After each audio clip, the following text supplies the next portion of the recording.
Selamat pagi Bapak dan Ibu pembimbing dan penguji. Perkenalkan, nama saya Angelia Francisca dengan NIM 2017-03-1114 dari Program Studi Akuntansi Sekolah Tinggi Ilmu Ekonomi Yayasan Administrasi Indonesia.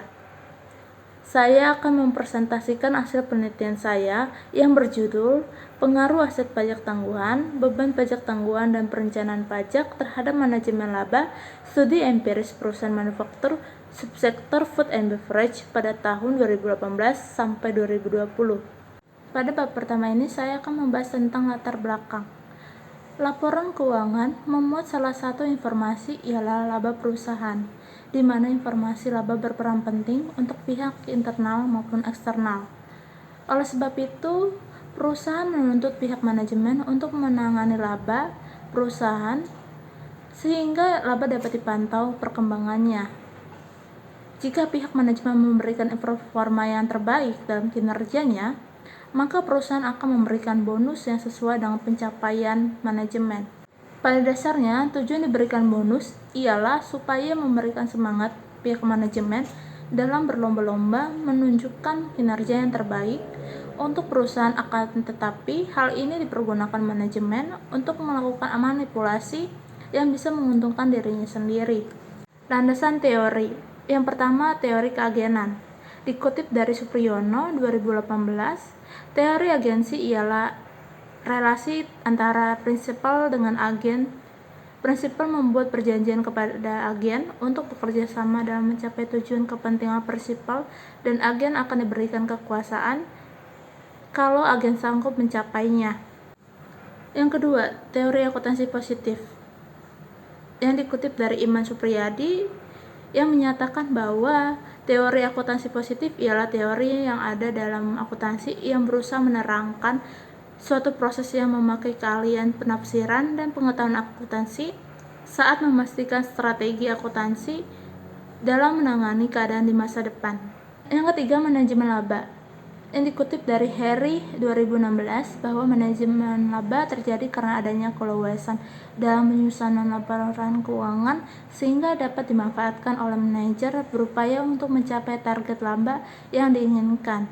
Berikut ini rumus manajemen laba, yakni manajemen laba sama dengan net income tahun sekarang dikurang net income tahun sebelumnya dibagi market value equity tahun sebelumnya.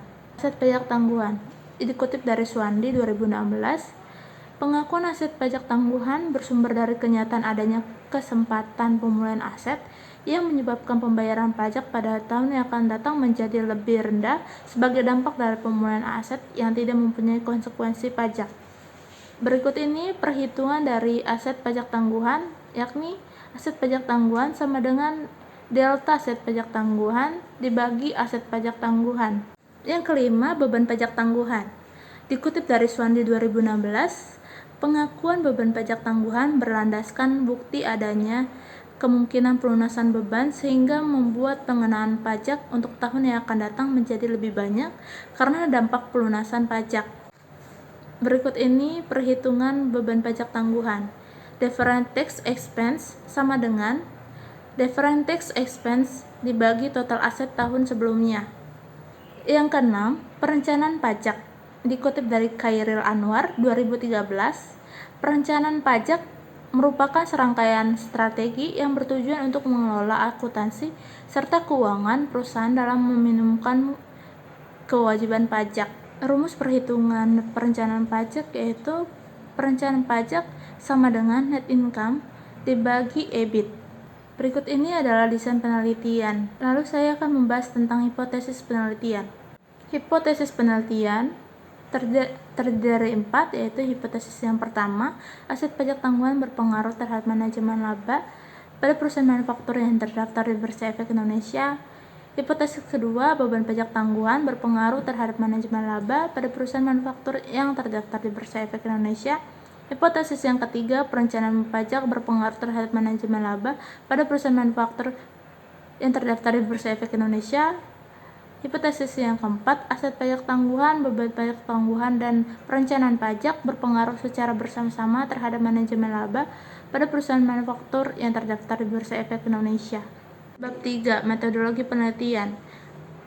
Yang pertama akan membahas tentang populasi. Jumlah populasi pada penelitian ini sebanyak 26 perusahaan. Lalu dilanjutkan oleh sampel yang terpilih sebanyak 19 perusahaan. Teknik pengambilan sampel yang digunakan ialah purposive sampling. Menurut Sandosyonto 2015, purposive sampling merupakan teknik pengambilan sampel dengan penilaian ataupun pemilihan spesifik. Saya akan membahas tentang teknik analisis. Teknik analisis dalam penelitian ini terdiri dari 4, yaitu statistik deskriptif, yang kedua analisis regresi logistik, yang ketiga Hassmer and Lemaître goodness of fit, yang keempat uji hipotesis. Hipotesis ini terdiri dari uji Z, uji likelihood ratio atau biasa disebut uji F.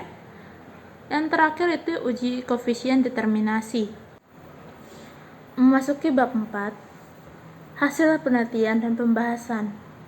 Analisis regresi logistik memiliki persamaan, yakni ln M dibagi 1 dikurang EM sama dengan 3,997708 ditambah 1,353756 aset pajak tangguhan ditambah 126,6069 beban pajak tangguhan dikurang 5,045640 perencanaan pajak. Setelah mengetahui persamaan dari regresi logistik di atas, maka bisa diinterpretasikan, yakni yang pertama, konstanta sebesar 3,997708 menunjukkan bahwa apabila variabel aset pajak tangguhan, beban pajak tangguhan, dan perencanaan pajak mempunyai peluang terhadap manajemen laba sebesar eksponen 3,997708 sama dengan 54,473154 kali dibandingkan tidak melakukan manajemen laba. Kedua, koefisien regresi sebesar 1,353756 menunjukkan bahwa apabila aset pajak tangguhan mempunyai peluang meningkatkan manajemen laba sebesar eksponen 1,353756 sama dengan 3,871941 kali dibandingkan tidak melakukan manajemen laba. 3.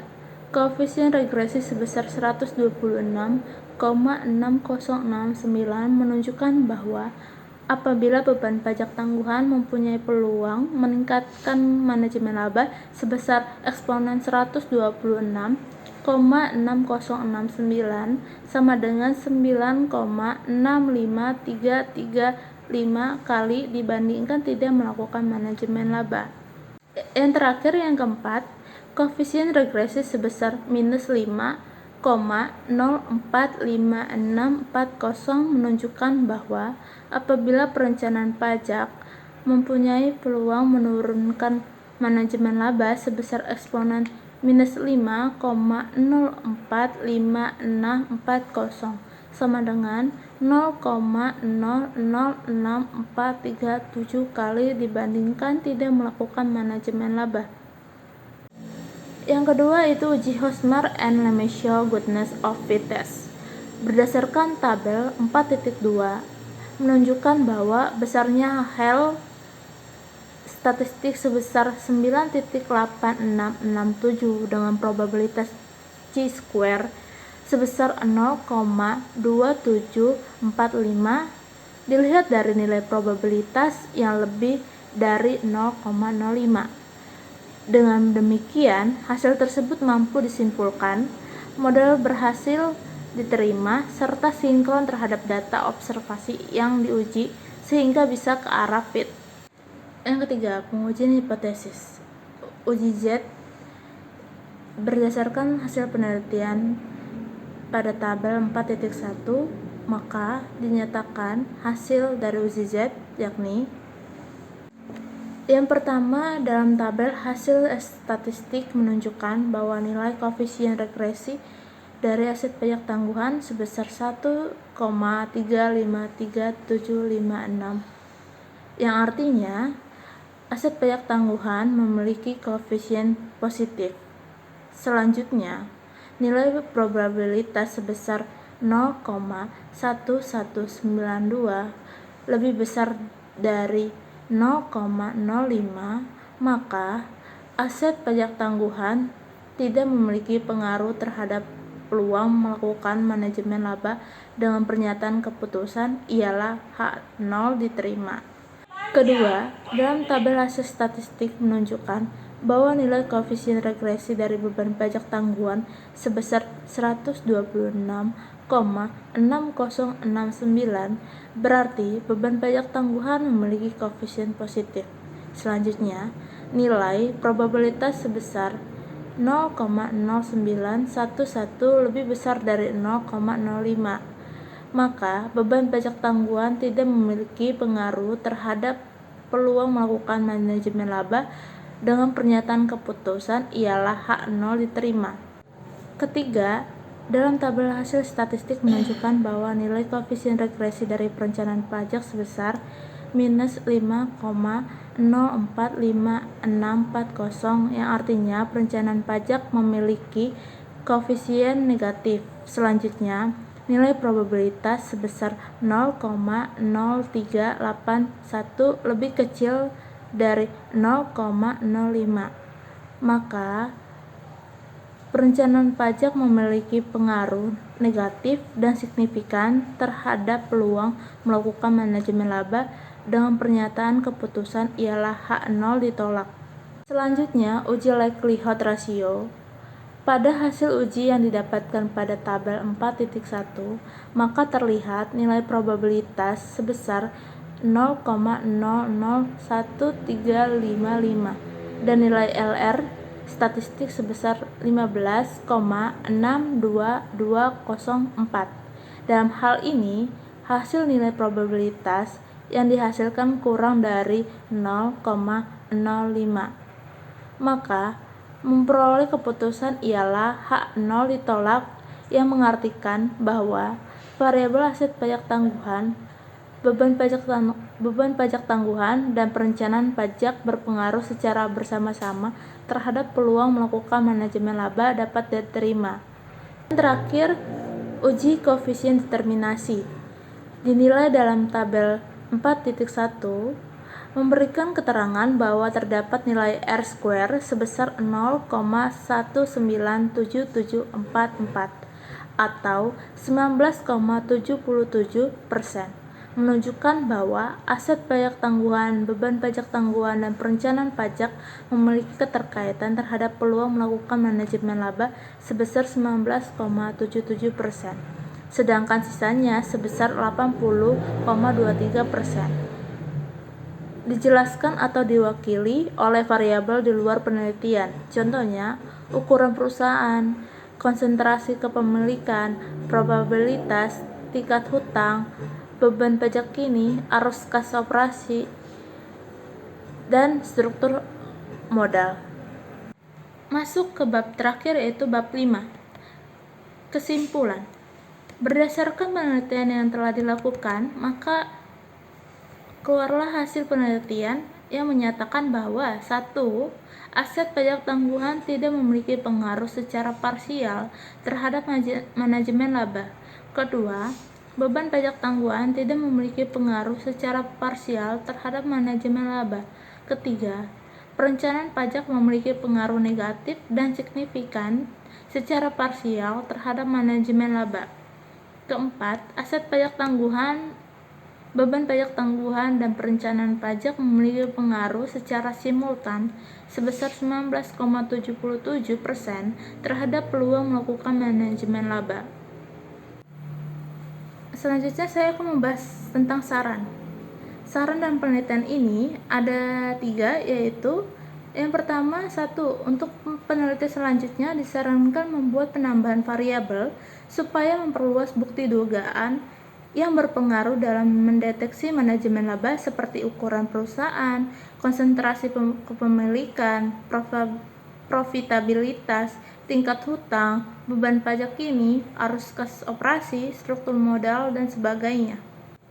Kedua, untuk penelitian selanjutnya, diharapkan mampu memperluas ataupun memperbanyak jumlah sampel yang ingin diuji, bukan hanya pada perusahaan manufaktur subsektor food and beverage saja, akan tetapi bisa mencakup semua perusahaan manufaktur ataupun perusahaan manufaktur pada sektor yang lebih spesifik dengan jumlah sampel yang banyak. Ketiga, untuk peneliti selanjutnya, disarankan bisa menggunakan data tahun yang baru dalam penelitiannya, sehingga dapat dilihat perkembangan manajemen laba pada tahun mendatang. Yang presentasi dari saya, kurang lebihnya mohon maaf. Atas perhatian Bapak dan Ibu penguji dan pembimbing, saya ucapkan terima kasih.